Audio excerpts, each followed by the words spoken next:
السلام عليكم. اليوم ان شاء الله غادي نقدموا شوربه ديال الشامبينيون بالكريمه. كتجي بنينه وسهله في التحضير. كنتمنى ان شاء الله تنال الاعجاب ديالكم وتدعمونا.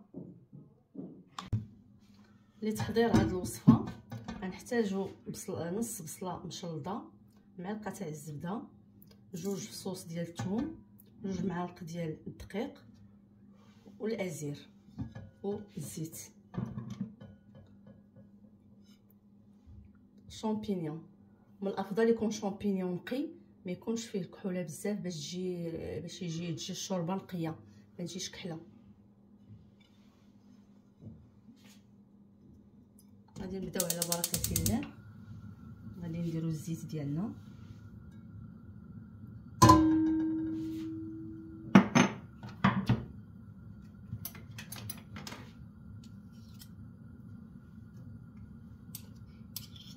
ضفنا الزبده،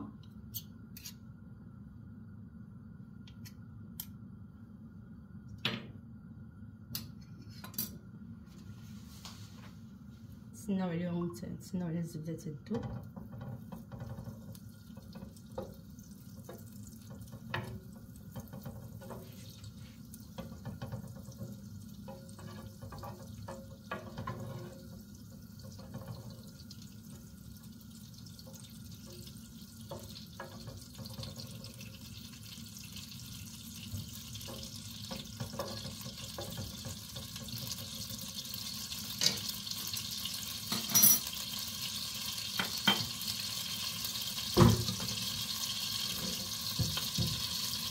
نضيفو البصله،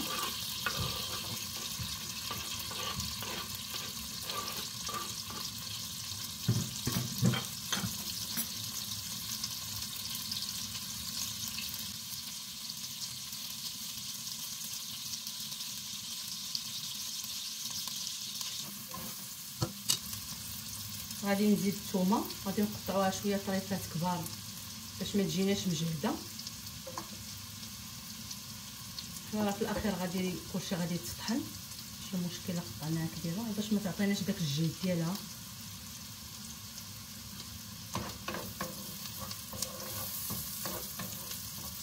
نستناو على البصله والثومه يتشحروا، نزيدو الدقيق،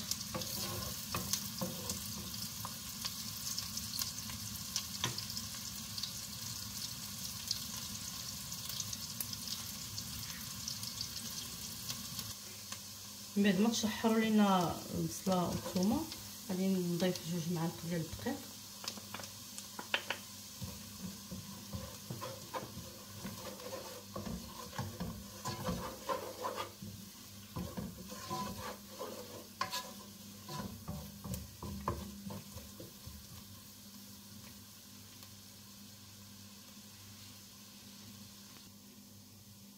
دابا غادي نضيفو الشامبينيون ديالنا.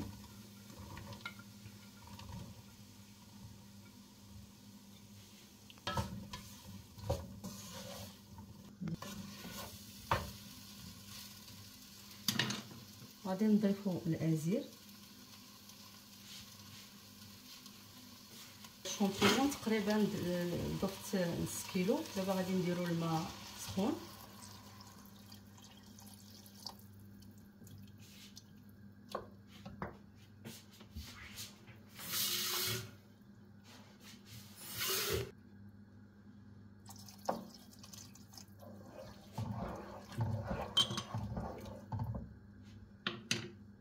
غادي نضيفو الملحه،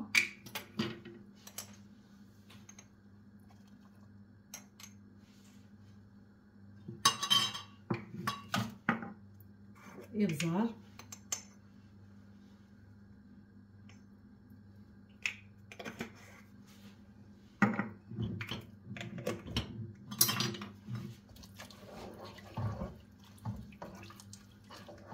دابا غادي نغطيو على الشوربه ديالنا ونخليوها حتى تغلى ونتلاقاو.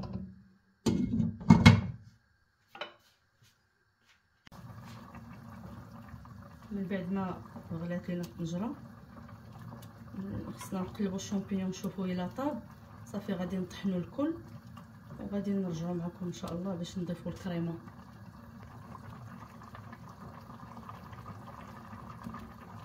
دابا غادي نطفيو على الشوربه. دابا عقدت لينا غادي نطحنوها.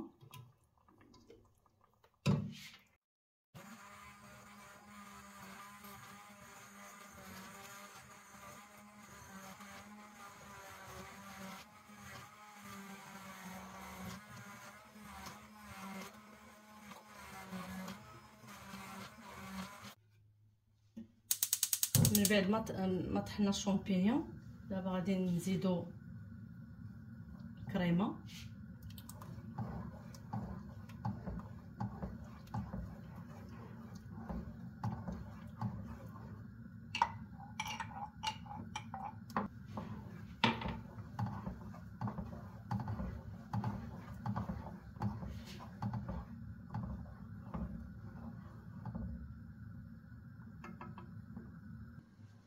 نقصوا النار شويه ونخليوها تعقد شويه. نتلاقاو في الشكل النهائي ان شاء الله.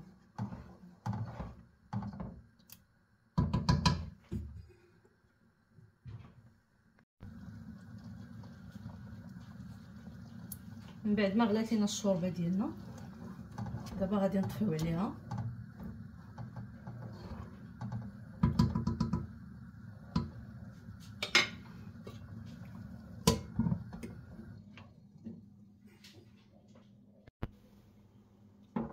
ها هي الشوربه ديالنا من بعد ما وجدت ولات خاطره.